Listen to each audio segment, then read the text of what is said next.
আমি কোহিনুর বেগম, বয়স 69। আমার স্বামী দীর্ঘ 27 বছর আমার খোঁজ খবর নেন না। তিনি আবার বিবাহ করেছেন। আমার দুশ্চিন্তার কারণ, আমার পরকালের হিসাবের ক্ষেত্রে আমার স্বামী ও সংসারের জন্য আমার গুনাহ হতে হচ্ছে কিনা। আমাকে মাসলাটা বলে দিলে আল্লাহর কাছে মাপ চেয়ে আমল করে মৃত্যুর জন্য প্রস্তুতি নিতে পারতাম। কত প্যাথেটিক প্রশ্ন, চিন্তা করেন। আমাদের এই দেশে আলহামদুলিল্লাহ এমন এমন দিনদার বোন আছেন, এমন এমন কোরআন এবং সুন্নাহর উপর আমল করার জন্য পাগল করা আল্লাহর বান্দিরা আছেন, আল্লাহর বান্দারা আছেন, সংখ্যা খুব কম। তাদের দেখে প্রেরণা হয়, উৎসাহ হয় যে আল্লাহ তাআলার ভয় তাদের অন্তরে কত বেশি, চিন্তা করে। এই ভদ্র মহিলার বর্ণনা অনুযায়ী তার স্বামী তার খোঁজ খবর নেন না। কত বছর? 27 বছর। 27 বছর যে স্বামী ভরণ পোষণ দেয় না, খোঁজ খবর নেয় না, জুলুম করছে, আবার আরেকটা বিয়ে করে সেখানে তাকে নিয়ে ব্যস্ত। এখানে তার প্রথম স্ত্রীর প্রতি সে জুলুম করছে না, করছে না? এরপরও তিনি চিন্তা করছেন যে তিনি জুলুম করছেন, তিনি আল্লাহর কাছে জবাবদিহি করবেন। আমি তো স্বামীর খেদমত করার, সেবা করার, স্বামীর হক আদায় করার সুযোগই পাচ্ছি না, কারণ তিনি কাছেই আসছেন না, যোগাযোগই করছেন না। আল্লাহর কাছে আমার কোনো দায় আছে কিনা? এটা কি বলে আল্লাহর ভয়? এমনকি আমরা আশ্বস্ত করতে চাই, যে স্বামী এরকম অমানুষ, যে স্বামী এরকম জালিম, যে স্বামী স্ত্রীর হক আদায় করে না, ওই স্বামীর আপনি কোনো খেদমত করছেন না, করার সুযোগ পাচ্ছেন না, এর জন্য আল্লাহর কাছে আপনার কোনো দায় নেই। কারণ আল্লাহ তাআলা বলেছেন কোরআনে, লা ইউকাল্লিফুল্লাহু নাফসান ইল্লা উসআহা। সাধ্যের বাইরে আল্লাহ তাআলা কাউকে কোনো কিছু চাপিয়ে দেন না। যেহেতু তিনি আসছেন না, খোঁজ খবর নিচ্ছেন না, হক আদায় করছেন না, আপনার সেখানে তার হক আদায় করার কোনো অপশনই নেই, সুযোগই নেই। অতএব আল্লাহর কাছে আপনার কোনো দায় নেই, কোনো জবাবদিহিতা নেই। আপনি আল্লাহর কাছে এর জন্য পাকড়াও শিকার হবেন না। তবে আপনার অন্তরে আল্লাহর যে ভয় আছে, এটা আপনার অ্যাসেট, এটা আপনার মূল্যবান সম্পদ, এটা আপনাকে ধারণ করতে হবে।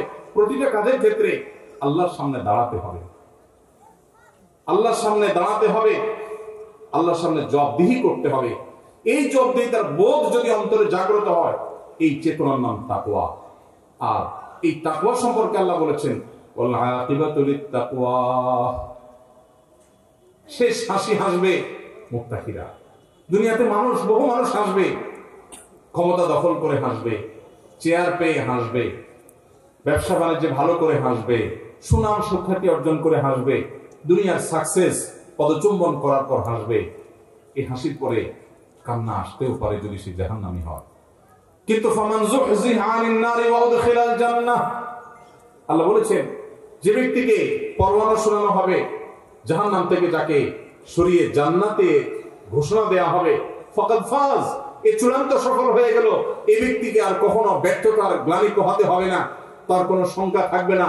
পৃথিবীর সবচেয়ে বড় ক্ষমতাধর যে, তারও ভয় আছে কখন ক্ষমতা চলে যায়, কিন্তু জান্নাতের কোনো ভয় থাকবে না, কারণ তারপরে আর কোনো দুঃখ দুর্দশা কোনোদিন তাকে স্পর্শ করবে না। তো আমার বোন, তাকওয়া তো এটাকেই বলে, অন্তরে অবস্থিত যার আল্লাহর ভয় তাকে নিয়ন্ত্রণ করে, সে কি করবে কি করবে না এটা ডিসিশন মেক করে, তার সেই চেতনা, এটার নাম তাকওয়া। আল্লাহ বলেছেন, এই তাকওয়া যার আছে, শেষ হাসি সেই হাসবে, সে হাসির পরে আর কখনো কান্না আসবে না।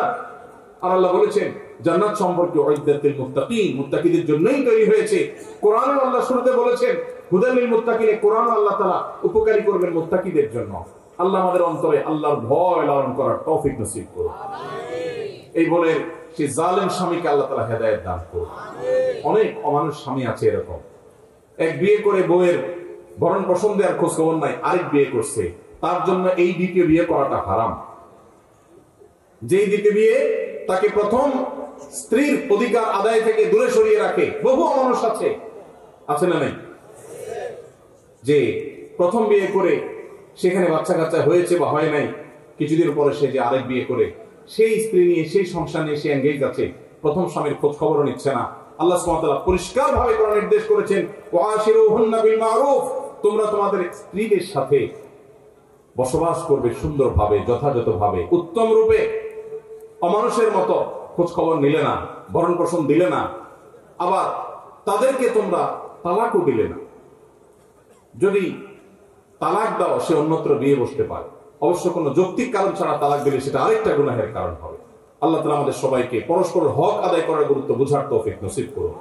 আর আমার এই বোন সহ যে সমস্ত মায়েরা বোনের এরকম মনোবেদনায় আছেন, সাংসারিক জীবনে কষ্টে আছেন, আল্লাহ তাআলা তাদের কষ্টগুলোকে লাঘব করার তৌফিক নসিব করুন। এই বোনগুলো কখনো যদি আমাদের কাছে আসে, অনেক সময় অফিসে আসে, বলেন ভাই অনেক দুঃখ, স্বামীটা অমানুষ, অমুক অমানুষ, তমুক অমানুষ। আমি বোঝানোর চেষ্টা করি, ফেরাউনের স্ত্রী আসিয়ার চাইতে বেশি আপনি মাজলুমা না। আপনি যত কষ্টই করেন না কেন, ফেরাউনের স্ত্রীকে, আসিয়াকে ফেরাউন নিজে হাতে তিলে তিলে হত্যা করেছে। আপনার স্বামী আপনাকে অত কষ্ট দেয়নি, তিলে তিলে আপনাকে খুন করতে যায়নি। সে হয়তো আপনার হক আদায় করেনি, সে হয়তো আপনাকে কেয়ার করেনি।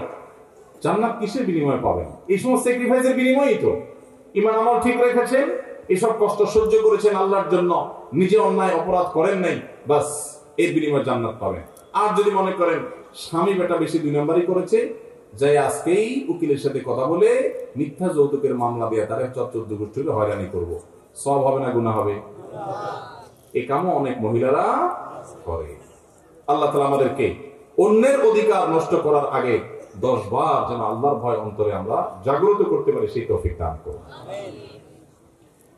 এরপরের প্রশ্ন, শ্বশুর বাড়ির লোক শিয়া ধর্ম পালন করে, আমি সে বাড়িতে বউ হয়ে এসেছি, কিন্তু আমার বাবা মা জানতো না যে তারা সে ধর্মের। এখন শ্বশুর বাড়ির লোকের সাথে আমার মেলে না, সংসারের শান্তি বজায় রাখার জন্য আমার এখন কি করা উচিত? শিয়াদের অনেকগুলো গ্রুপ আছে, গোষ্ঠী আছে। শিয়াদের কিছু গ্রুপ আছে, গোষ্ঠী আছে, তারা মুসলমানই না, ইসলামের গণ্ডি থেকেই খারেজ। তাদের সাথে বিবাহ হলেও সে বিবাহ বাতিল, সঠিক নয়, বিরাট দ্রুততার সাথে এখান থেকে সরে যেতে হবে এবং অন্যত্র বিয়ের চিন্তা করতে হবে।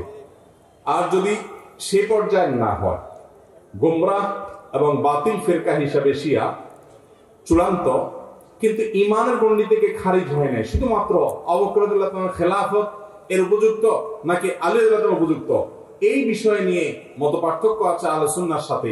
কোরআনের পারা সংখ্যা নিয়ে কোনো সন্দেহ নাই। আম্মা জান আয়েশার চরিত্র সম্পর্কে কোরআন সার্টিফিকেট দিয়েছে, সেটা নিয়ে সন্দেহ নাই।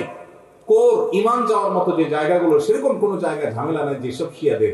এরকম শিয়াদের সাথে বিয়ে হয়, তাইলে বিয়ে বাতিল হয়েছে বলা যাবে না, কিন্তু এখানে আপনার বনিবনা হচ্ছে না, হবে না, আপনার এবং ভবিষ্যৎ প্রজন্মের ইমান আকীদা নষ্ট হবে। অতএব আপনি আপনার অভিভাবকদেরকে এখন আর লুকাবার সুযোগ নেই, তাদের সাথে আলাপ আলোচনা করে বিবাহ বিচ্ছেদের এখানে উদ্যোগ গ্রহণ করতে হবে, যদি তাদের হেদায়েতের আশা করা না যায়। আপনার প্রশ্ন থেকে বোঝা গেছে যে আপনি জুলুমে আছেন। আল্লাহ তাআলা আপনাকে উদ্ধার করুন।